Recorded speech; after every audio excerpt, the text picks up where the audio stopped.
On January 12, 2010, a massive 7.0 magnitude earthquake caused catastrophic damage to the Caribbean nation of Haiti. In and around the densely populated capital city of Port-au-Prince, thousands of bodies laid under rubble for days. The poorest country in the Western Hemisphere had its communications, along with its transportation facilities, hospitals, and electrical networks damaged by the earthquake, hampering immediate rescue and aid efforts. An estimated 3 million people were affected by the quake. But SMS services, traditionally more disaster-proof than alternative forms of communication, enabled multiple organizations to provide humanitarian relief and aid to the people of Haiti. SMS was used to connect Haitians and aid workers with each other and get text alerts about the arrival of critical supplies. But something else was happening with text messaging. Donations began pouring from all corners of the earth.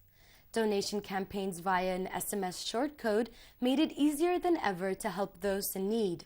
In this special report, we go behind the scenes to follow the money trail and make sure messaging companies didn't profit from Haiti's misfortune. I'm Layla Mackey, and you're watching News Desk. Well, one of the biggest ways that SMS was used was in terms of donations. It's quite staggering the amount of donations that was done over text messaging. Really, mobile has become the really ultimate here and now device. People have them around with them 24 hours a day, and when somebody needs that call to action, they've seen the appeal, ultimately they can just grab their mobile and send something securely to a good cause. London-based Mobile Interactive Group launched a text donation program on behalf of the Disasters Emergency Committee to raise money for the Haiti earthquake appeal. When the crisis occurred, after a number of conversations in a very short space of time, talking a couple of hours with the mobile operators, we approached the DEC and said we could set up a short code for you where people can text in and donate £5.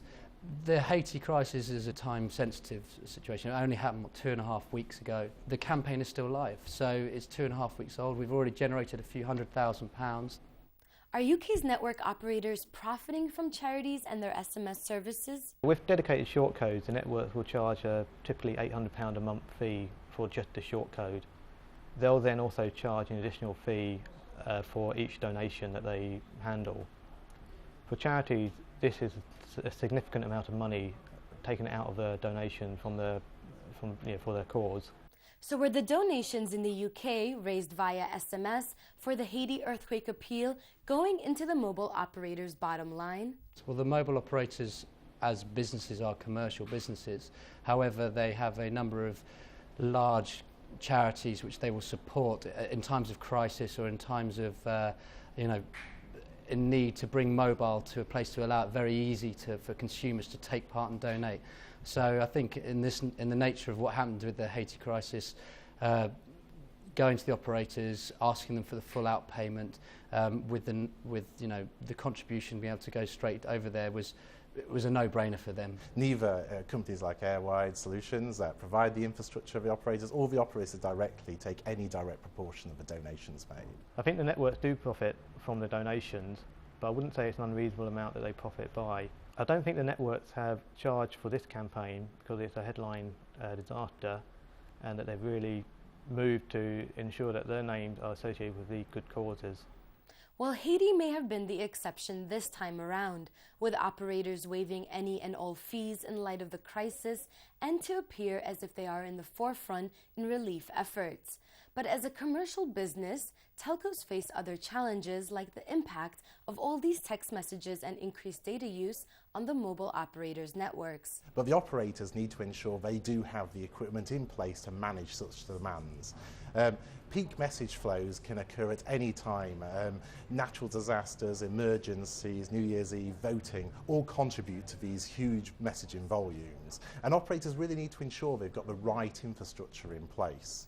The Mobile Interactive Group believe that there should be an emergency shortcode service set up by UK operators that they can turn on instantly after a disaster like Haiti occurs. I think the key is speed. It's having a short code there that if a situation like this occurs again, we could turn it on perhaps within an hour or two so people can donate. It took 24 hours to have a phone call with 6 UK mobile operators, which is no small feat if you've got to get buy-in from the board, through to agreeing with the DEC, setting the campaign up, getting the shortcode up and getting it live so it can be advertised. I mean, you can't ask for more than 24 hours. We don't want to prepare for a disaster in the sense we never really want to have one again. But the only thing I would like, which would be ideal and something that we're talking to the operators about, is having something there just in case. Text messaging services are playing a significant role in helping to rebuild Haiti, with millions of dollars of donations made from mobile phones.